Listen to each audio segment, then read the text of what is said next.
Hey friends, it's Ivan. Today I'm sharing my real experience after 6 months with the Minn Kota Terrova on my kayak. This setup gives me GPS features like spot lock and AutoPilot, plus an easy remote and a helpful mobile app. I'll explain what I love, what to watch out for, and a bunch of simple tips that make days on the water much smoother. First, spot lock. This is the game changer. When I say hands off, I mean it. In wind or in river current, I hit spot lock and my kayak stays where I need it. I'm not drifting past the spot and I'm not fighting the boat.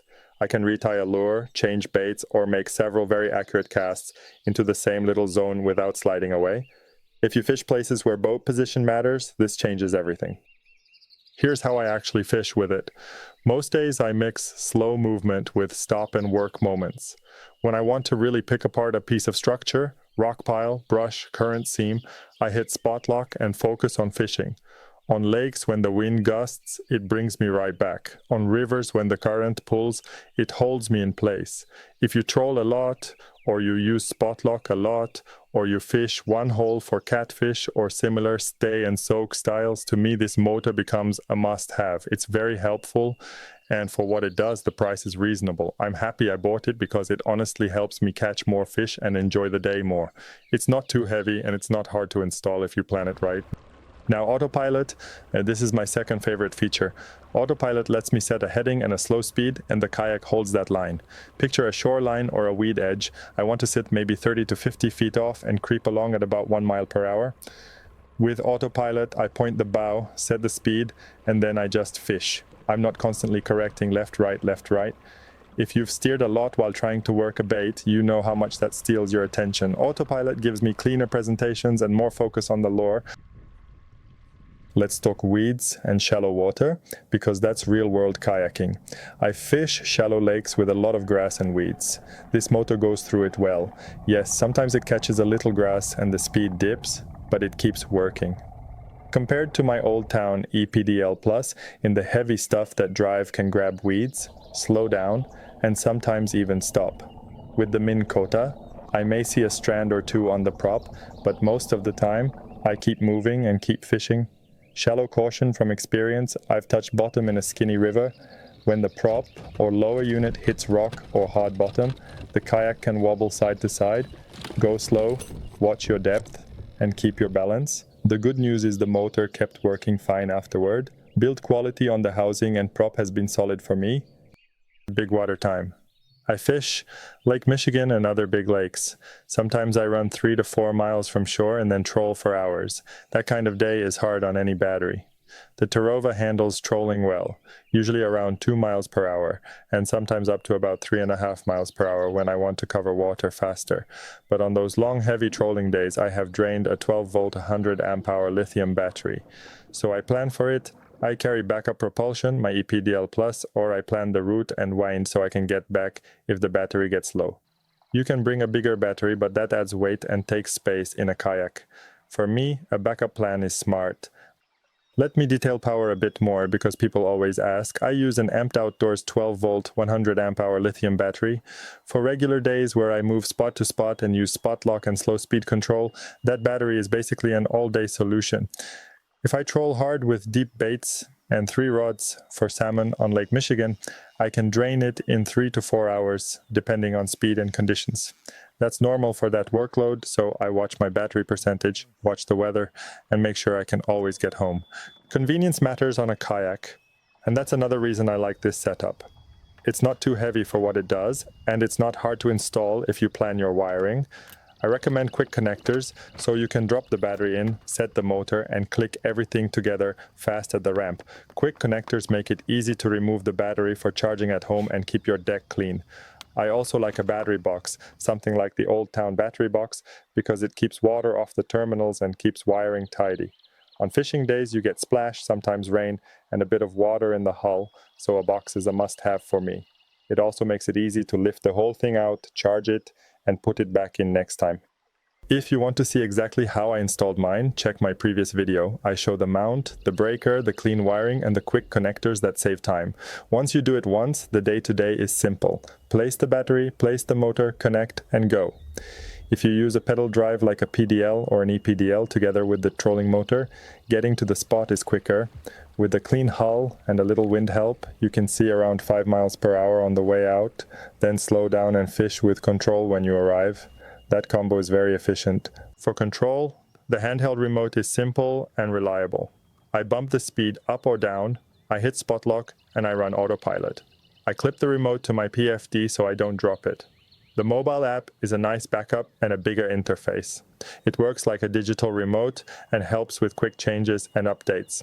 If you use a fish finder and GPS, you can mark spots on the map and use the motor to line you up and move toward where you want to fish. That makes it easy to jump spot to spot without a lot of manual steering. Here's one feature I'd love to see improved: a seat-level way to stow and deploy without standing up. You can rig a line to the pedal so you can pop it from the seat, and that works pretty well for deploying, but pulling the motor out of the water often still means standing to step on the pedal and lift.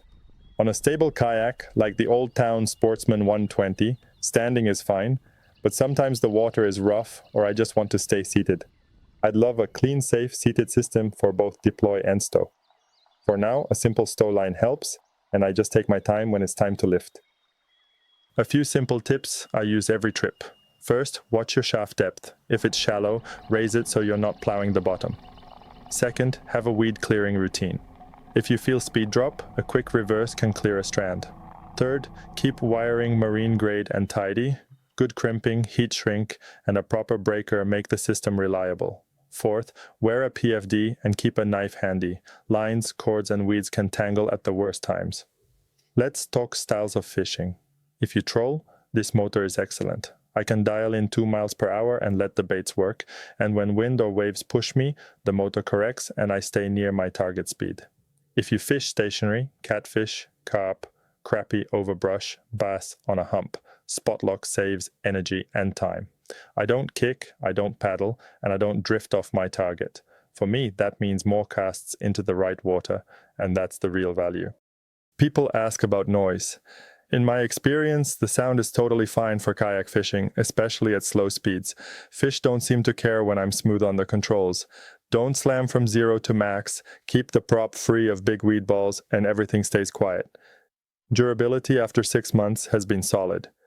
I fish weeds, I fish shallow, I've touched rocks. The motor housing still looks good, and the prop is in great shape. I inspect the mount and hardware after trips, just to be safe. If you take care of it and avoid hitting hard bottom at speed, it just works. Now, cost and value. It's not the cheapest thing, but for the control you get, I think the price is fair. It earns its keep every time the wind picks up and I keep fishing the exact spot I want. It earns its keep when I run AutoPilot along a shoreline and keep my rod moving instead of steering all day. It earns its keep when I go out, fish my plan, and come back without feeling like I fought the boat instead of the fish. Who is this motor for? If you fish wind, current, or big open water, it's for you. If you love trolling, it's for you. If you often sit on one spot, catfish, crappie, bass on a hump, Spot Lock is built for that.